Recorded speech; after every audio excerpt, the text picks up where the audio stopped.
जय हिंद। तो आइए आज हम लोग देखते हैं कि इतिहास में, प्राचीन इतिहास में देखते हैं हम लोग सेन वंश। ठीक है, तो आज हम लोग देखते हैं सेन वंश। सेन वंश कहाँ शासक करेंगे, तो यह बंगाल में शासन करेंगे। ठीक है, तो ये वाला जो क्षेत्र है आपका बंगाल में जो है कि सेन वंश शासक करेंगे। तो देखिए बंगाल में सेन वंश का संस्थापक देखा जाए तो सामंत सेन था। ठीक है, उसका नाम ही क्या था, सामंत सेन था। वह कहाँ का था, तो बंगाल का था। देखिए सेन वंश की जो राजधानी होती थी या बंगाल में थी आपकी नदिया जिला। ठीक है, सेन वंश की जो इसका संस्थापक पूछा जाए तो सेन वंश का संस्थापक, ठीक है, संस्थापक था आपका सामंत सेन। ठीक है, सामंत सेन क्या था, तो सेन वंश का संस्थापक था। कौन था, तो सामंत सेन था। सेन वंश की जो राजधानी होती थी या नदियाँ क्या थी, तो राजधानी थी। नदियाँ क्या थी, नदियाँ राजधानी थी। ठीक है, तो नदियाँ क्या थी, यह सेन वंश की राजधानी थी। कहाँ थी, तो नदियाँ थी। सेन वंश का संस्थापक था सामंत सेन। और देखिए यहाँ से क्या जानकारी मिलती है हम लोगों को।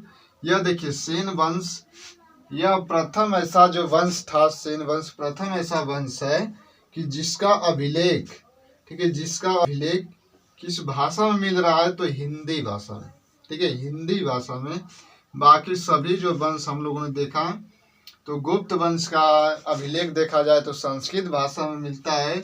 लेकिन जो सेन वंश का संस्थापक है, जो सेन वंश था आपका, इसकी जो अभिलेख देखा जाए तो यह किस भाषा में, तो हिंदी भाषा में हमें प्राप्त होती है। ठीक है, अशोक के अभिलेख की बात करते हैं तो प्राकृतिक अभिलेख मिलता है। ठीक है, तो यह देखिए सेन वंश का प्रथम शासक था सामंत सेन था। ठीक है, देखिए सामंत सेन, और अंतिम जो शासन था इसका लक्ष्मण सेन था। ठीक है, अंतिम शासक सेन वंश का अंतिम शासक था लक्ष्मण सेन था। ठीक है, देखिए विजय सेन का एक देवपाड़ा, ठीक है, देवपाड़ा कहीं पड़ता है, तो बंगाल में ही पड़ता है। उसने क्या किया कि प्रद्युम्नेश्वर मंदिर का एक निर्माण करवाया, और यह शिव मंदिर था। तो यह हम कह सकते हैं कि जो विजय सेन था यह किस धर्म का अनुयायी था, तो यह जो है कि शैव धर्म को मानता था। शैव धर्म को कौन मानता था, विजय सेन था। ठीक है, लक्ष्मण सेन के न्यायाधीश और मुख्यमंत्री। ठीक है, लक्ष्मण सेन के दरबार में, उसके समय में, उसके शासन काल में मुख्य, देखिए न्यायाधीश और मुख्यमंत्री एक ही व्यक्ति था, जिसका नाम था हलायुद्ध। ठीक है, लक्ष्मण सेन के दरबार में दो विद्वान रहते थे, एक धोई थे, एक जयदेव थे।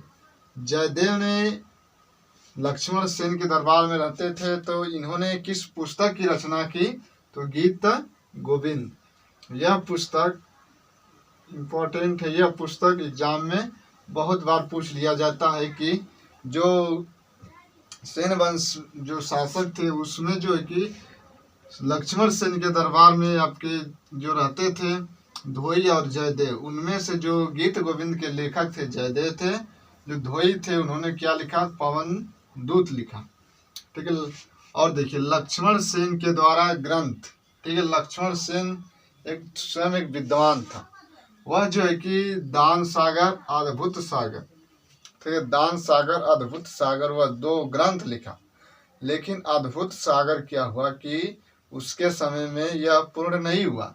यह पूर्ण होता है जो कि लक्ष्मण सेन के शासन काल में यह क्या होता है, पूर्ण होता है। अद्भुत सागर कहीं देखा जाए तो बल्लाल सेन के द्वारा जो लिखी गई थी वह पूर्ण नहीं हुई। तो पूर्ण किसके साल में हुई थी, तो लक्ष्मण सेन के समय में यह पूर्ण होती है।